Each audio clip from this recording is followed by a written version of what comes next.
Today we're going to be looking at this new lift mouse from NZXT.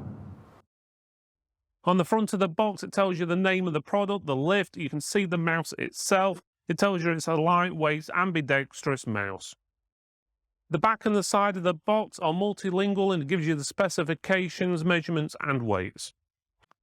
Inside the box you've got a cardboard box. Inside that cardboard box you have this plastic wrapper which had the mouse inside there, which is not needed, to be honest with you. It's got a recycle mark on it, but in most cases, in most places, can't recycle those properly. And then you've also got a QR code on a piece of card as well, which could have easily been stuck on the box. If they got rid of that, it would have been perfect. The cable is 2 meters long. It is braided. It's what they call a low drag paracord cable, which basically means it's not going to snag on things as easy as a lot of cables. You can also use a bungee as well, where you attach it to that and it ups the cable so it doesn't snag on things if you really wanted. The cable itself is actually just a USB 2 cable in reality. It does have a nice cable tie on it though, if you're actually going somewhere you can tidy it up and so forth. Okay, so you can see we've got the black mouse here. They do a white version as well, which you can buy from most websites. But if you want to get one, for example, the black one with red buttons on it or the white one with blue buttons on it, you have to do that through the NZXT website. So it's nice that you do have an option there to make it look a little bit like how you want it to.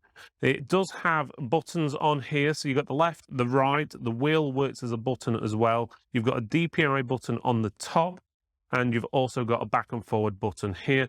It says the NZXT name on the back. It's hard to actually see because it's sort of like two-tone with the actual colour of the mouse itself. And then on the front of the mouse, it also says here the name as well. But otherwise, there's not a huge amount to see. One thing we have noticed, though, is when you are touching the mouse, it leaves fingerprints on there very easily. Bear in mind, we wash our hands before we do each shot, and there's grease marks all over it already. And it's not that we're greasy people or anything. It's just that this picks up every little bit of oil off your hands, which is a bit of a shame.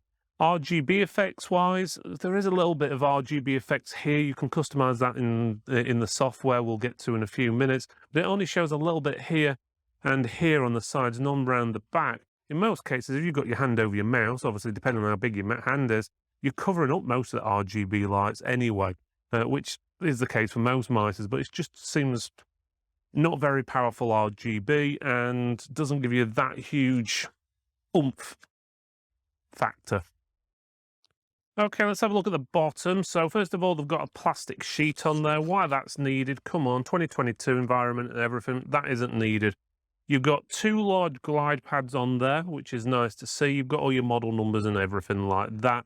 The sensor on there is a PixArt 3389 optical sensor, which is basically a high-speed, high-resolution tracking, so it makes it really good for when you're gaming, and obviously matching that in with the DPI changes, that's pretty good. The mouse itself, though, is only 67 grams, so it's a very lightweight mouse. Don't get me wrong, there are others on the market with similar sort of weights, but again, you've got obviously the good sensor and the lightweight, and obviously that nice cable as well, which we were on about. The switches in the actual mouse, as in the buttons, they are Omron switches, which basically the mechanical and long wearing, and obviously, as we said, you've got all the options with the buttons on there, which you can customize via the CAM software.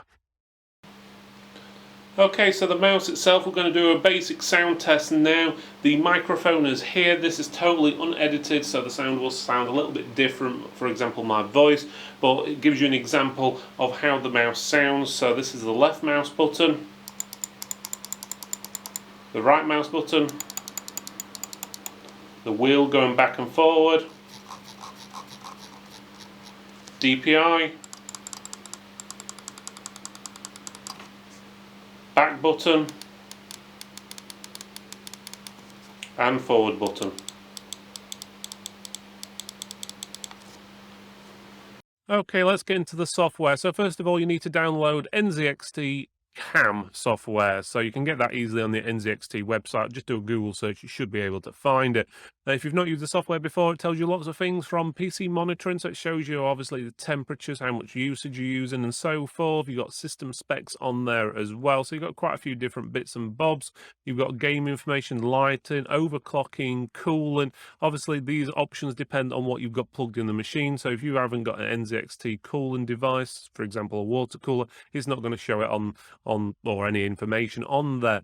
Same with keyboard, mouse and so forth. But if you click on the one what says mouse, it gives you options to change the mouse settings. So you can, first of all, you can change the coloring. So you've got base, which lets you change between solid color, gradients, color shift. You can choose the colors you want it to shift between, and the speed it does all that, which is pretty good. And it shows you sort of a preview there on a white mouse. It'd be nice if they had the same colour as the one you were using, but not a real biggie, that one.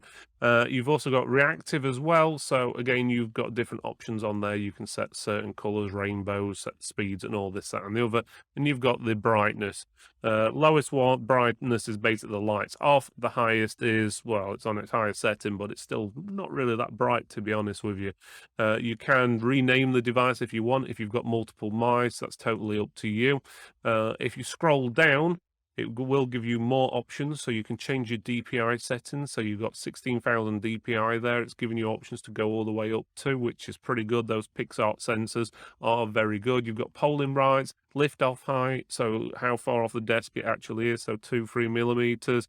You can also make macros in there as well, and you can change the buttons or remapping, but the only buttons you can change is the mouse back, the mouse forward, the mouse click, and the DPI button. It doesn't let you change any of the others. But again, it gives you a good few options there. So in conclusion, is this mouse any good? Yeah, it's a decent mouse. I wouldn't say the RGB effects are that brilliant, in all honesty, because it's not that bright. But it's a lightweight mouse. It's got a good sensor in there. Build quality seems pretty good, to be honest with you. It does leave a few fingerprints on there. Overall, it's a very good mouse. The only negatives really I can see is potentially the pricing on there. As I said, it's about a £40 mouse, so is it worth £40? It's a good question, and I'll leave that one for you to decide. Is this mouse worth £40? But otherwise, you've got your RGB lighting, I said, was another negative. But overall, good mouse. Would recommend it if you like that NZXT minimalization and the NZXT ecosystem. If you're interested in knowing more about NZXT products, go and click up here. Otherwise, if you want to see more mouse reviews, you can click this box just here. You know, that one right there.